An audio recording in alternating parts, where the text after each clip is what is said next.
இந்த சிகப்பு நாய் பாருங்களேன், இந்த நாயை வந்து அவர் வீட்டில் வளர்த்தவங்கள மண்டையில் ஒரு பெரிய வெட்டோடு கொண்டு வந்து அந்த இடத்துல போட்டு போயிட்டு இருந்தாங்க. அவனை நான் குணமாக்கிட்டேன். இப்போ இவனுக்கும் ஒரு எல்லை வகுத்துட்டான். இப்போ இந்த தெருவு புழுக அந்த ஒரு குறிப்பிட்ட இடம் வரைக்கும் இவன் கட்டுப்பாட்டுக்குள்ளே கொண்டு வந்துட்டான். அவனும் சாப்பாடு போடுறவங்க யார், தண்ணி கொடுக்குறவங்க யாருங்கிறத கண்டுபிடிச்சி அவங்கள நிர்ணயிச்சுட்டு அவன் அந்த இடத்துல வாழ ஆரம்பிச்சிட்டான்.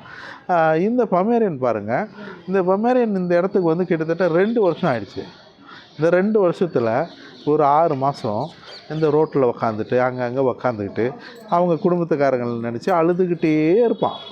எப்போவுமே அழுதுட்டு இருப்பான். சாப்பாடு போட்டாலும் என்ன பண்ணாலும் அவனோட கண்ணீர் மட்டும் நிற்கவே இல்லை. அப்போ அழுது முடிச்சு அவனோட கண்ணீர் நிற்கிறதுக்கு 6 மாதம் ஆச்சு.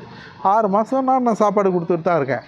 ஆனால் அந்த இவனோட அதிர்ஷ்டம் என்னென்னா, இந்த பிளாட்ஸில் வந்து அவனுக்கு தங்குறதுக்கு இடம் கொடுத்தாங்க. அதனால் வந்து இவன் உள்ளே வாழ்ந்துட்டான்.